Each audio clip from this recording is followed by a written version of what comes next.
I think a lot of you were that child who got called mature too early. And I want to say something about that, because it's rarely said. Being forced to grow up before your time is not a gift. It's a loss. It's a childhood that got traded away for safety. And you don't get that back. You don't get to return to a time when someone bigger held the weight so you didn't have to.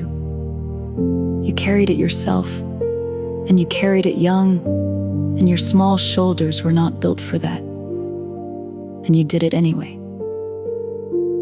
There is a grief in that which deserves to be honored, not brushed aside. So when I ask you to picture that child, I'm not asking you to pity them. I'm asking you to respect them. Look at what they survived. Look at how cleverly they adapted. Look at how much love they had to give, even when they weren't receiving nearly enough in return. That child is the reason you're still standing. Every strategy they invented to keep themselves safe, the reading of rooms, the management of moods, the swallowing of their own needs, every bit of it worked well enough to get you here. You owe that child a great deal. You owe them your survival. But there's something else you owe them, and it's the thing we're really here to talk about. You owe them the rest. Because that child has been on duty for decades now. They're still in there, still scanning rooms, still bracing for impact, still trying to earn a love that should have been free. And they're tired. They've been carrying this for so long, and they've been doing it so quietly that even you forgot they were down there, holding it all together. It's time someone told that child they can put it down. It's time someone told them that the danger they were protecting against isn't the whole of your life anymore. It's time someone, and that someone is gonna be you, finally said the words they've been waiting their entire life to hear. You don't have to be small anymore to be safe. You don't have to earn your place. You were always allowed to be here. We'll get to how you say those words and mean them. For now, I just want you to let the child be seen. Let them be understood. Let them know that someone finally noticed how hard they were working, and how much it cost them, and how brave they were the entire time. How people-pleasing becomes survival. There's a word that gets thrown around a lot, and I want to handle it gently. Because I think it's often used as an insult when it should be understood as a wound. The word is people-pleasing. When people say it, they usually say it with a little eye roll, as if it's a silly habit, a kind of social weakness, something you could simply choose to stop doing if you had a bit more backbone. Just say no. Just put yourself first. Just stop caring so much what other people think, as if it were that easy, as if the whole thing weren't wired into your nervous system at a depth that has nothing to do with willpower. So let me say this clearly, because I think you need to hear it from someone who isn't rolling their eyes. Your people-pleasing is not a character flaw. It is a survival response. It is the same kind of deep, automatic, body-level reaction that makes you flinch from a hot stove. You did not decide to become this way through some failure of self-respect. Your body decided long ago that pleasing the people around you was the safest way to stay connected and avoid harm. And once your body decides something keeps you alive, it does not give that strategy up easily. Think about what actually happens inside you when someone is displeased with you. For most people who carry this pattern, it's not a mild discomfort. It's something closer to alarm. Your stomach tightens. Your thoughts start racing toward repair. You replay the conversation, searching for what you did wrong, rehearsing how you'll fix it. You can't quite settle, until the other person seems okay with you again. That's not vanity. That's not weakness. That's a threat response. Your body is treating someone's disapproval the way it would treat genuine danger. Because once upon a time, in the world you grew up in, someone's disapproval was genuine danger. A displeased adult could mean withdrawal of love, or punishment, or that terrible cold silence that felt like being erased. So your nervous system learned to treat the first flicker of someone's displeasure as an emergency. And it never got the memo that the emergency is over. This is why telling a people pleaser to just stop caring what others think is about as useful as telling someone with a broken leg to just walk it off.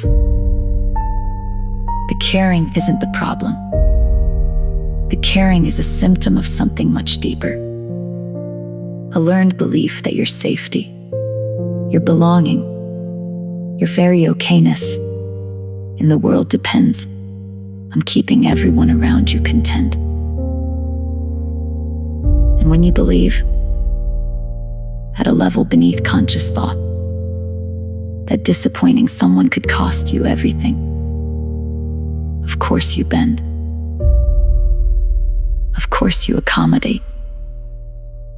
Of course you say yes. You mean no, and swallow your own needs, and make yourself endlessly available, endlessly agreeable, endlessly easy to be around. You're not being weak. You're trying to survive a danger that your body still believes is real. And it works, in a way. That's the cruel genius of it. People-pleasing does get you things. It gets you approval. It gets you praise. It gets you a certain kind of acceptance. The kind you receive for being so giving, so selfless, so low maintenance. People do tend to like the version of you that asks for nothing and gives everything. So the strategy gets reinforced over and over across years and decades. Every time you abandon yourself to keep someone else comfortable, and they respond warmly, your nervous system files away the lesson once again. See? This is how you stay safe. This is how you stay loved. Keep doing it. But notice the bargain you're actually making. You're trading your authentic self for a kind of conditional acceptance. The people who love the pleasing version of you don't actually know you. They know the role you play. They know the smoother, smaller, more accommodating self you present. And they love that self. And so on some level you understand that their love is for the performance, not the person. Which means it never quite reaches you. It never quite lands where you need it to. You can be surrounded by people who appreciate you and still feel profoundly, achingly alone. Because nobody is appreciating the real you. They're appreciating your usefulness. And usefulness, no matter how much of it you offer, can never fully feed the part of you that just wants to be known. I want to name something that I think a lot of you secretly carry. A kind of shameful suspicion that you've never quite said out loud. Somewhere in you, there's a fear that if you stop giving, if you stop pleasing, if you started having needs and boundaries and opinions that inconvenience people, you would lose everyone. That the love in your life is contingent on your continued self-erasure. That you are tolerated, even cherished, but only as long as you keep paying the price of admission. And the price is yourself. If that fear lives in you, I'm not going to pretend it came from nowhere.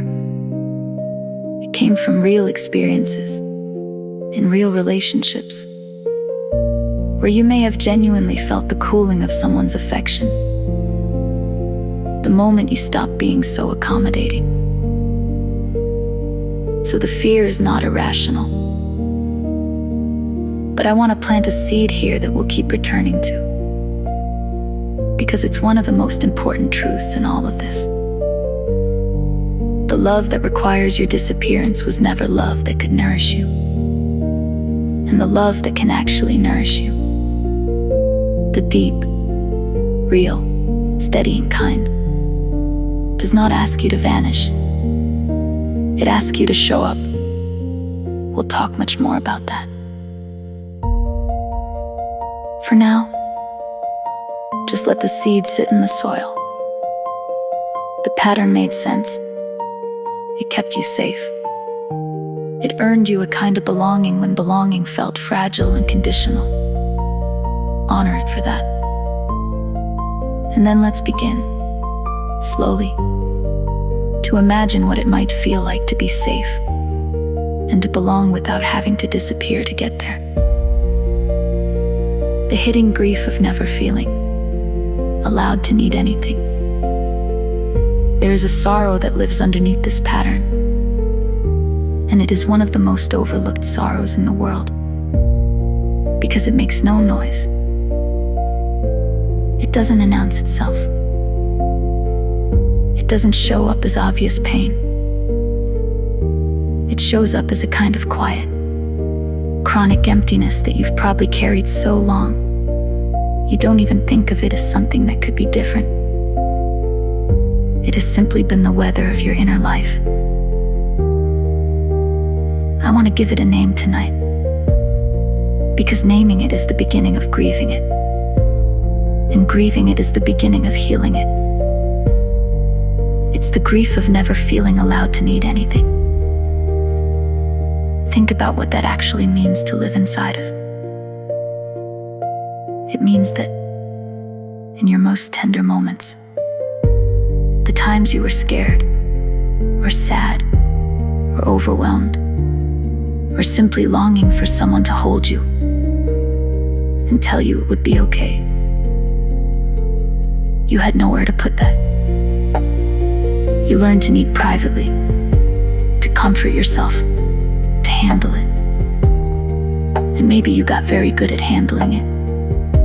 Maybe people even admire how self-sufficient you are, how you never seem to need anything, how you're always the strong one, the steady one, the one others come to. But you and I both know the secret cost of that reputation. The strong one is often just the person who learned that no one was coming, so they had to hold themselves.